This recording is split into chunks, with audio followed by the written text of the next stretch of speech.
And so, with veterans in that study, over 86% of the participants no longer met the criteria for symptoms of PTSD. Here's what everybody should know about that.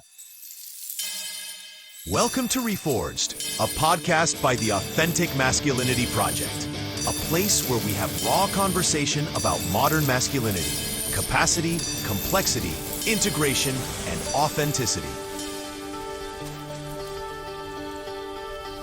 Hey guys, and welcome. My name is Scott Austin Martin, and this is Reforged, a podcast by the Authentic Masculinity Project. And I want to preface this particular episode with, this is really, I think, the information that a lot of people really need to know about what we know and what is actually possible. So I'm going to turn it over to me, and we will see you guys on the other side. Although every one of us is unique, there are certain patterns in the human body that show up again and again. If you've ever heard of the book, The Body Keeps Score, or if you've heard of polyvagal theory, you know the basic idea that the body doesn't just experience life, it remembers it. And if you can feel what's happening in your body, you have a powerful pathway for healing mental and emotional suffering. In fact, studies show that your sensitivity to noticing what's happening inside your body, what we call the felt sense, is one of the best predictors of how well you can recover from stress, anxiety, and even trauma. The more you can feel, the more that you can heal. But most of us were never taught how to feel in this way. So there are some common body associations. Let's look at some of the common patterns. We also want to understand there's reasons why people can't necessarily feel that as well. When people feel, for example, tension in the head, the temporalis muscles, the TMJ, the jaw, the back of the skull, that often connects us to themes of control and confusion. It's like, I can't figure this out because I don't have control, or I feel confused because this is out of my hands. And we'll feel that physically in the head. In the neck, often, or throat, people often describe pressure, choking, or blockage. This usually relates to an expression of, I don't feel like I can authentically say what I need to say here. The chest is truly like full of nuance. So anger often shows up. Tight bands can be common across the chest. And if we pay close attention, anger usually has a sadness underneath it, a heartbreak, a grief, or a signal from the vagus nerve telling us, I don't feel safe here. And then in the gut, people cross their arms in front of their stomach or hunch over without kind of realizing it. And that posture often says, my power is being taken away, or I feel powerless in this situation. So here's the thing. Most of us don't feel just one of these at a time. They can combine, they can layer, they can overlap, and it takes practice to listen, because often people are in their heads. They're running a narrative. They're in the default mode network of narrative instead of in an experiential mode of brain activity of actually being here. So there's also a challenge that some people simply can't feel these sensations, and there's a spectrum of that as well, right? So sometimes they're brilliant, but they live entirely in their heads and arguing with themselves to justify their own pain or continuing a negative cognition. Other times it goes deeper. I mean, maybe even as children, their environment didn't match their inner truth. So to survive, they disconnected.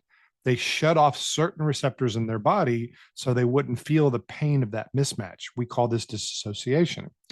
So that's why this question, where do you feel that, matters so much. When a coach or a therapist asks, where do you feel that in your body? It can be a massive leap of understanding. It's not just about awareness. It's about whether that person's nervous system even allows them to feel in that way. So we want to be looking at these different aspects of understanding healing, somatic versus cognitive. And here's the game changer. Cognitive therapy works from the top down, thoughts first. Somatic processing works from the bottom up, sensations first. And if we can dissolve the way the body is holding on to a defense mechanism, the meaning in the mind can shift automatically. So when the body releases, the story doesn't have the same charge anymore. That's not a theory. We've got data. We've got decades of evidence. The real question is, which method, which art form, which practice helps this particular person get their mind out of the way so the body can do its own healing? Because the body is actually designed to do this cathartic release as a way of resetting trauma. And that's the dance. Human defense mechanisms are complex. which means no single method works for everyone. That's why we now have dozens of ways. I mean, at least 50, I think now, to process somatically. Breathwork, there's 20 different types of breathwork: tapping, EMDR, focusing. Focusing, we've known since the 1970s that a person's ability to get in touch with the felt sense of their story of suffering was a core key factor to predict whether or not they got better in psychotherapy. Somatorespiratory integration, somatic experiencing, trauma releasing exercises, vagal toning, and more. Each one is a doorway into the same truth. If you can feel it, you can heal it. So the next time you feel stress, anxiety, or pain, pause and ask yourself, where do I feel this in my body? That one question could change everything, because our goal here is to do what? To dissolve. So the core theme of somatic process is simply this: if you can bring a presence that is equal or greater to the defense mechanism that came on board to protect you, whether that was shutting down, whether that was a trigger, which is a defense mechanism of fight, flight, there's a purpose for that, right? Everything began as a protective mechanism. So if you can bring an equal or greater amount of presence to that mechanism and be with it, it has to be equal or greater than the presence that was used to bring it on board in the first place. So the presence that was utilized to turn on that defense mechanism, we have to bring that same amount of presence or greater, so that we can be with that, and not just from a cognitive standpoint. Sometimes cognitive can be incredibly powerful, but also from a felt sense, so that we're going into the root of the autonomic nervous system to ask these questions. And sometimes you have to ask it 40 different ways for the language of that person. Does this still serve me? And what we're generically doing is we're identifying things that at one point helped us, defended us in some way, but they're now blocking us from connecting and growing in our life in the way that honestly our soul truly wants to, right? And we can have a whole conversation about soul and authentic self and things like that. But this is where you get people that are like, man, I feel like I should be doing this, but there's then that protector part. That's where we get into internal family systems that's keeping us from, rocketing off the way that we feel we really could, right? And often that's a defense mechanism that came on board when we were really, really young, and there's a felt sense to it, or there's a numbness to it. And that's, in the dissociation scenario. And so a lot of times somatic processing therapists can get frustrated if they don't understand disassociation, because when they ask that question, somebody will go, oh, well, I don't know what I feel. Or what's even more it's quite entertaining actually. When you ask them, where do you feel that? They go, oh, it's in my head. And so you then ask the question, okay, is it a felt sense in the head? Like, is there a sensation, like a heaviness or a tightness or a burning, or, what's the actual sensation word, not the thought of the emotion word, but the sensation word.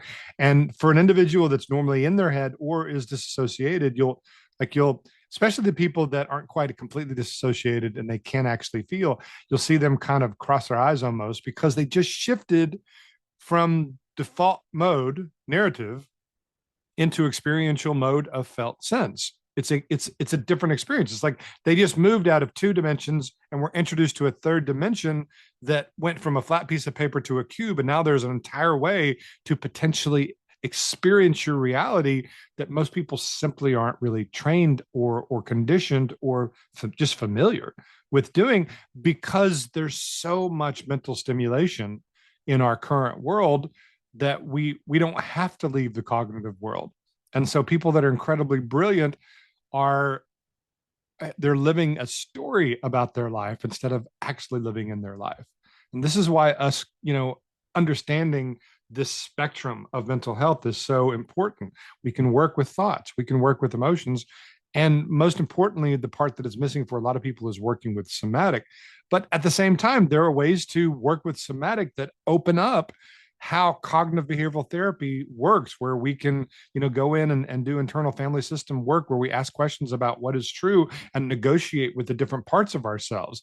And so a mix of these things, the new coach, the new mental health practitioner, I know yoga instructors that have more understanding about somatic process, than psychologists with many years of clinical study, right? So, like, there has to be an integration of this information. We have to and that's what's coming. Like, we now have the psychological technology to dissolve a lot of what we call mental emotional health suffering. I mean, except in the cases of like organic deficiency, like, brain injury. And even then, we can greatly enhance the quality of life.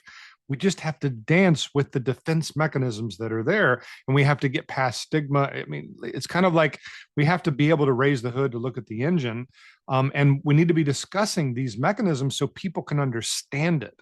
And when people understand the mechanisms of the energetics of healing, well, then they can become an engineer and they can begin to put their own thumb on the scale in order to get the shifts and the changes of healing that they've potentially been looking for. There's so many examples. What one somatic process is EFT, tapping, right? Look it up, emotional freedom technique. There's thousands of videos on YouTube. Something like 50 veterans, I don't remember the exact number, I'll have to look that up, but the study's been duplicated, right? So we're post-traumatic stress veterans, and they attended 6 one-hour group sessions. And after 6 group sessions, 86% of the participants no longer met the criteria for symptoms of PTSD. And then even their other in the study, their other population, who I forget what type of therapy they received, and they got like only a 5% reduction. And so there was amount of time, and then they went back and also received the EFT, the tapping instruction, and they also went down to 86%. And that was held like 3 months later as well. Why doesn't everybody not know about these studies? And these are the questions we need to begin asking, because we actually know quite a bit.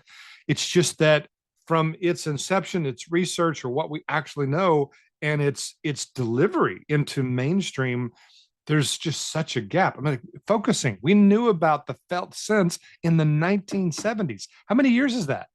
That's over 50 years, and we've known that. What is our system doing that is broken in such a way that we're not disseminating information to mainstream in such a way where we're going, look, this is, if you get in touch with the felt sense and dissolve this using these different methods, and it's coming. And EMDR has been very helpful. There's a lot of therapists that are trained in that. EFT is a little bit more woo-woo for a lot of people, although it's an amazing modality of what we just said, working with veterans, and it's an amazing modality for working with phobias, because they're all learned, and anything that can be conditioned one way can be conditioned another way. That's really the good news here. So if you are struggling, if you are suffering, get curious. The problem is that for a lot of people, curiosity and open-mindedness is generically not something that's as available in fight or flight, sympathetic nervous system activity, or extreme parasympathetic, where we're shutting down dissociation, as it is in parasympathetic, flow. In the chart, it's the green flow, where it takes minimal effort for us to be us, right? And so we have to learn these different modalities of how to downregulate ourselves so that we have access to curiosity, because curiosity is a superpower. One of the most effective ways to downregulate what's going on in your neural system is the parasympathetic nervous system breath. And you'll see Andrew Huberman talk about this. There's so many people. And it's a simple exercise of taking a breath in, giant breath, right? And then taking a sip more after you've topped that up, and then blowing it out where you're like completely flat. Do 2 to 10 of these. And a lot of times when people do these breaths, they'll feel a shift, even sometimes a dizziness, right? Why? Because you're down regulating the way that trauma, something that is a defense mechanism that's come on board to protect us, you're shifting the way the autonomic nervous system is holding your reality now, because it doesn't need to be holding on the way that it does. So there's literally a shift in your equilibrium, because you're not holding density or protectiveness in the same way. And so that's kind of a sign that you're releasing as well, dizziness or lightness, or things as something along those lines. Get curious, but in order to get curious, we have to learn how to downregulate ourselves and then bring the curiosity on even more and start hunting these different ways that there is an incoherency within you where there is generational childhood trauma, past romantic relationship wounding, these different experiences or conditionings that we've been in that have programmed subconscious defense mechanisms that are working underneath the surface. And when we say working underneath the surface, it's not 80-20 like an iceberg, right? It's 1 to 1 million is what the neuroscience tells us. I mean, that means that there are layers and compartments. So when we talk about doing internal family systems parts work, like there's a lot of parts of us that can begin a new negotiation to where it's really easy to manifest what you want in your life if you get all 14 rowers in your rowboat rowing in the same direction. Well, in order for you to do that, they have to have a conversation. But the question is does that conversation need to be a cognitive conversation, an emotional conversation, or a somatic sensation-based, which often that's what we're doing is we're bringing our consciousness to two different places within the body that are holding on to different neural charge. They began sharing information, and this is how we can set up a safe place and a process where it doesn't take 15 generations. It doesn't take 15 years to heal. It takes 15 minutes if it's done the right way for that individual. We want to figure out how to do that for everyone because there's so many different situations where there is hundreds of years of generational trauma that hasn't been processed yet. So there are predictable defense mechanisms in cultures, in society that are playing out over and over and over and over again. And so the question really becomes, who is going to have the courage to stand in the middle of that trauma train track, put up their hand and go, no, this stops with me.